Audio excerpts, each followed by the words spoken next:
শুভ সকাল বন্ধুরা, টুনির বাসা চ্যানেলে তোমাদের সবাইকে স্বাগত। আশা করি সবাই ভালো আছো, সুস্থ আছো। আমিও ভালো আছি। আজকে সকালবেলায় ঘরের কাজকর্ম করে পুজো দিয়ে রান্নাবান্না বেশি কিছু করিনি, তবুও মোটামুটি রান্না সেরে তারপরে বেরিয়ে পড়লাম মন্দিরে যাওয়া বলে। অনেক দিন হয়ে গেল মন্দিরটা, মানে আমি পুজো দেবো বলেছিলাম আর যাওয়া হয় না। আগেও একবার গেছিলাম, তখন তোমাদেরকে ভিডিও করে দেখানো হয়নি। তাই ভাবলাম আজকে আজকে একটু রান্নাবান্নাও কম আছে, আজকে সময় আছে, তাই বেরিয়ে পড়লাম। এই যেটা নেমেছে হচ্ছে নাগের বাজারে, জানো তো। নাগের বাজার থেকে হাঁটা পথে হেঁটেও যেতে পারো, আবার অটোতে কিংবা রিক্সা করেও যেতে পারো। এই যে চলে এসছে এই মিষ্টির দোকানটা, এই সোজা গলি দিয়ে যেতে হবে। তা এখানে মিষ্টি কিনে নেব। জানো তো এই মাতৃ মন্দিরে তোমার শনিবার আর মঙ্গলবার বেশি ভিড় হয়।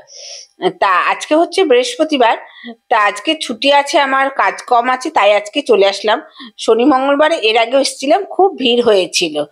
যাই হোক, এই দেখো দেখতে দেখি পৌঁছে গেলাম। দেখেছো এইদিকে রাস্তা, ওইদিকে সোজা রাস্তা, রাস্তার ওপরেই মন্দিরটা। দেখেছো মন্দিরটা চারিদিকে কিন্তু অনেক জায়গা আছে, যদিও মন্দিরটা বেশি বড় না। আর এই দেখেছো কত বড় একটা কদম গাছ আছে মন্দিরের সামনে, আর ফুলও ফুটেছে, বেশ গন্ধ কদম ফুলের। আর এই মন্দিরের ডান দিকে ঘর হচ্ছে, মানে এখানে ভোগ প্রসাদ তৈরি করা হয়। এই যে সামনের দিকে মন্দিরের দরজা, আজকে মন্দিরের দরজাটা সামনের দিকে আর খোলেনি, বৃহস্পতিবার সেহেতু সামনের দিকে খোলেনি। তা পেছন দিক দিয়ে গিয়েই পুজো হবে। এই যে পেছন দিক দিয়ে যে দরজাটা আছে, এখান দিয়ে পুজো দেওয়া হবে। পুজো শুরু হয়ে গেছে।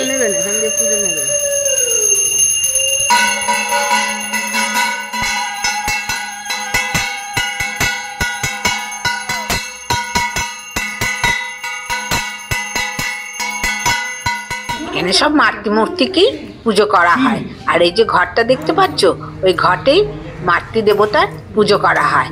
আর এই মন্দির খুবই জাগ্রত, অনেক ভক্তর মনস্কামনাও এখানে পূর্ণ হয়েছে। সেই জন্য অনেক দূর দূরান্ত থেকেও লোকেরা আসে আর কি। এই মাতৃ মন্দিরে হলুদ জাতীয় ফুলই বেশি লাগে, হলুদ গাঁদা বলো আর লাল ফুলও লাগে।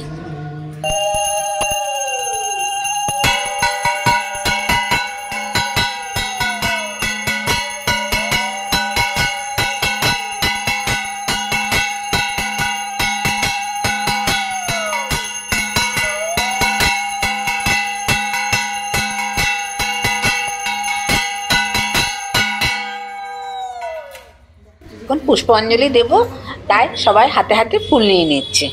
এখানে এই বগলা মায়ের মন্দিরে বাৎসরিক উৎসব হয় 29শে বৈশাখ।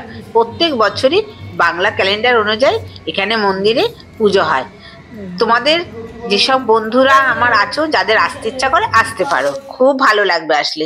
যাই হোক, পুজো হয়ে গেছে, তাই মন্দিরটা চারিপাশে গর্ভগৃহটা, তাই তোমাদের একটু ঘুরে দেখালাম মন্দিরটা। আর বাইরে কিন্তু অনেকটাই বেশ জায়গা আছে। প্রসাদ বিতরণও করেছে, আজকে ফল প্রসাদ দিয়েছে, আজকে অন্নভোগ দেয়নি। মাঝে মাঝে দুপুরবেলায় অন্নভোগও দিয়ে থাকে। যাই হোক, এখন বাড়ির উদ্দেশ্যে বেরিয়ে পড়েছি। আমি এখন হেঁটে হেঁটেই অটো স্ট্যান্ড অবধি যাব, নাগের বাজার। তবে অনেক বাস আছে, তারপরে তোমার টোটো আছে, অটো আছে, তাতেও তোমরা যেতে পারো। যেদিক থেকে আসো না কেন, এখানে যানবাহনের ব্যবস্থা খুব ভালো। এই দেখো যেতে যেতে আবার চোখে পড়ে গেল লেবু বিক্রি করছে, ফল বিক্রি করছে, আপেল টাপেল। তা নিয়ে নিলাম কতগুলো লেবু। তা লেবু নিয়ে এই দেখো অটো করে চলে এসেছি বাড়ির কাছাকাছি। আমাদের পাড়ার মন্দিরটা দেখে চিনতেই পারছো। আর এই যে আমাদের পাড়ার পুকুর। আর বলো না, আসার সময় কি করলাম, লেবু নিলাম, এই দেখো আলুও নিয়ে আসলাম। আর সংসারের এই চিন্তা নিয়ে সব জায়গায় যেতে হয় বলো। গেছি মন্দিরে, চিন্তা হচ্ছে আলু নেই, কি ফল কে খাবে সেই চিন্তা। যাই হোক, এখন বাড়িতে ঢুকে পড়লাম। এই যে ঢুকে ছেলেকে খুঁজছি, কোথায় গেল। এই দেখো ব্যালকনিতে বসে ওর কাজ করেই যাচ্ছে। এই দেখো কি ব্যাটের মধ্যে কি তেল লাগাচ্ছে জিজ্ঞাসা করছি, সেটা করছে। এখন তো একটু ঠান্ডাকাল, এই ব্যাটের পরিচর্যা করতে হয় ঠান্ডাকালে। যাই হোক, আমি অত জানি না ব্যাট সম্বন্ধে। আর আমাদের এই ব্যালকনিতে খুব রোদ পড়ে। শীতকালে দেখো না, মাঝে মাঝে বসি ব্যালকনিতে, ভাত খাই, তারপরে ফল খাই, দুপুরবেলায় বেশ বসে বসে রোদ পোহায়, খুব ভালো লাগে কিন্তু। যাই হোক, রান্নাবান্না তো কিছুটা করেই গেছিলাম। আর এখন একটা হচ্ছে সবজি আছে, শীতের সবজি। সেই শীতের সবজির আজকে বড়া বানাবো। চলো দেখবে শীতের সবজিটা।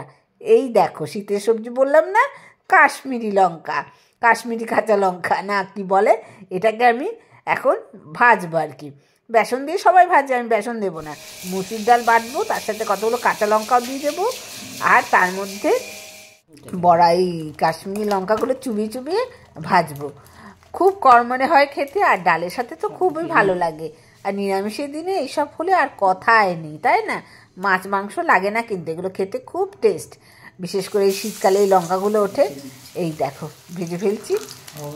তো এখন বড়া কয়েকটা আবার ডালও আছে, তাই বাদবাকিগুলো ডালের বড়া তৈরি করে ফেলবো।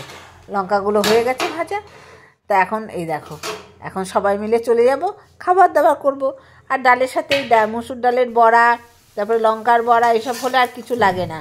আর সঙ্গে যদি শীতকালে একটু আলু সিদ্ধটাকে ভালো করে মাখা যায়, যা লাগে না। আমি অবশ্য অত ভালো করে আলু সিদ্ধ মাখতে পারি না, অনেকে বেশ সুন্দরভাবে আলু সিদ্ধ মাখে। ওই হলে একদম এক থালা ভাত খাওয়া যায়। যাই, চলো সবাই মিলে এখন খাওয়া দাওয়া করব। এই দেখো খাওয়া দাওয়া করে একটু সেলাই নিয়ে বসে পড়লাম। যে একটা কুর্তির প্যান্ট আছে, সালোয়ার প্যান্টটা, সেই সালোয়ার প্যান্টটা আজকে কমপ্লিট করব।